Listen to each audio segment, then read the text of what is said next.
temps sont durs, les hommes sont durs, mat autour de toi. Passé, présent, futur, immédiat, la rime urbaine et moi. Je te parle avec le cœur même si j'émerge d'une cité, c'est profond. Emploie les mots qui saignent, paye et fais les choses à fond. Salut tout le monde, c'est Gab Morrison. Alors pour changer aujourd'hui, on est qu'un rappeur plutôt old school, on va dire. Il fait partie du groupe Différents Types de la Mafia Qu'un Free. Il s'agit de Lil Jason. Alors salut à toi. Ouais, salut. Alors pour commencer, je te laisse te présenter.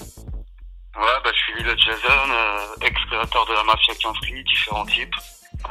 Donc voilà quoi, la rime urbaine.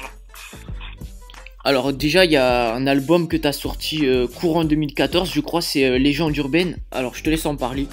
Non, il est pas encore sorti en fait, on est attend toujours la distrib. Non, j'ai balancé quelques morceaux sur les réseaux, mais sinon il est toujours pas sorti.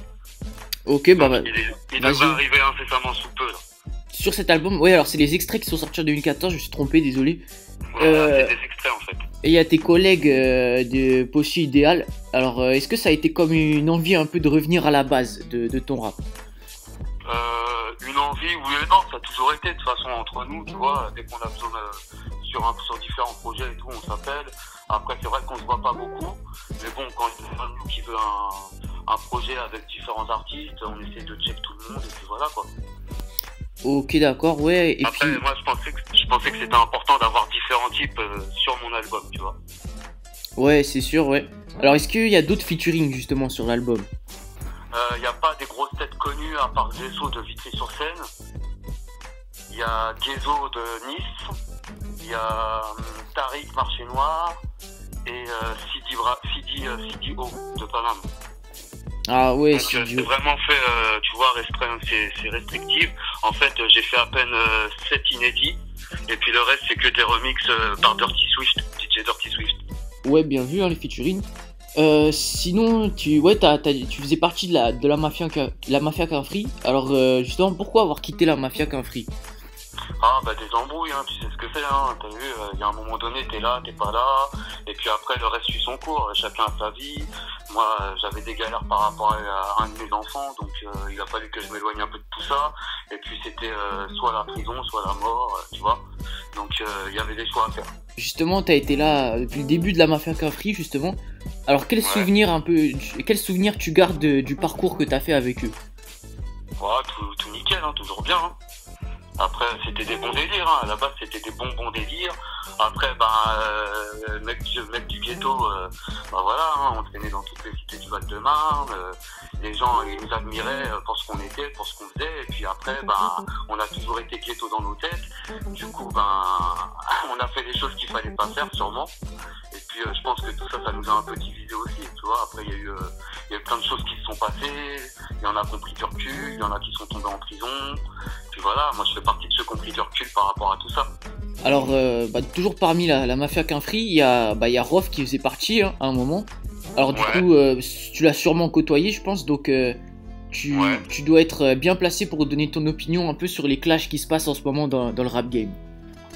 Ouais, après Rof, ça a toujours été un mec comme ça, égo-trip, à dire ce qu'il pensait et tout, et puis avec une certaine assurance.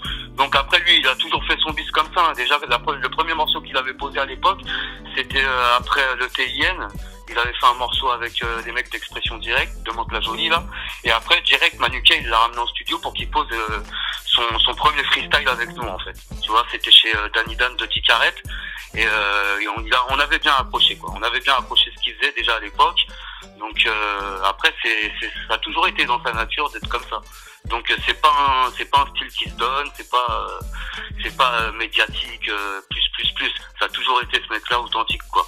Alors, du coup, oui, toi, tu fais un rap un peu plus old school par rapport à la nouvelle génération de rappeurs qui est plus dans la trap, tout ça. Donc, qu'est-ce que tu penses de cette nouvelle génération, toi?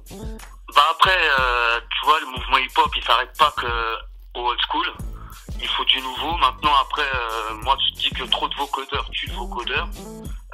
Trop de trap tue la trap aussi, parce qu'il y a des bons trucs qui sont aux États-Unis en trap, hein. Tu sais, moi, avec mes potes, on voyage beaucoup sur New York et tout ça. Après, c'est vrai que c'est pas ma tasse de thé. C'est pas ma tasse de thé, mais maintenant, voilà, quoi. Tu mets un morceau de trap, tu prends un bon featuring, une meuf qui chante, et puis c'est parti, quoi. Tu vois? Donc, c'est un nouveau business qui arrive en France, hélas. Après, voilà, chacun fait son business. Maintenant, ça reste du rap. Tant que ça fait pas de la techno, tu sais. Moi, après, les genres de Maître Gims, tout ça, c'est pas ma tasse de thé non plus, tu vois. Ouais, pareil, ouais. Ouais. Après, bah, la trappe, il en faut, mais après, il y en a trop, et puis il y en a qui savent le faire très bien, et il y en a d'autres, faut qu'ils arrêtent, quoi. Ouais, c'est sûr ça. Alors, sinon, est-ce que à part l'album, t'as peut-être d'autres futurs projets, non? Comme des clips ou autre chose? Ouais, bah après, là, tu vois, je travaille avec quelques artistes de Vitry, quand même, donc il y a des potes à moi, là, Carjacking, qui font des sons patates. Donc eux ils sortent des projets, ça s'appelle H9 en fait, le collectif, avec Issa notamment de Vitry. Après je travaille aussi sur l'album de mon petit frère qui va arriver très bientôt aussi. Donc c'est un mec de 20 piges qui habite au Sable d'Olonne, qui vient souvent sur Paris, et puis on est en train de maqueter pour lui là. Et puis bah moi je te dis, hein, j'attends de balancer mon truc là. Là normalement incessamment sous peu la distrib devrait se décanter.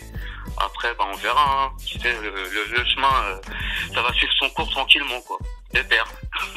Ouais, ok, alors la dernière question de l'interview, est-ce que t'as une équipe de foot préférée? Ouais, Paris Saint-Germain, pourquoi? Ah ouais, bien vu, hein.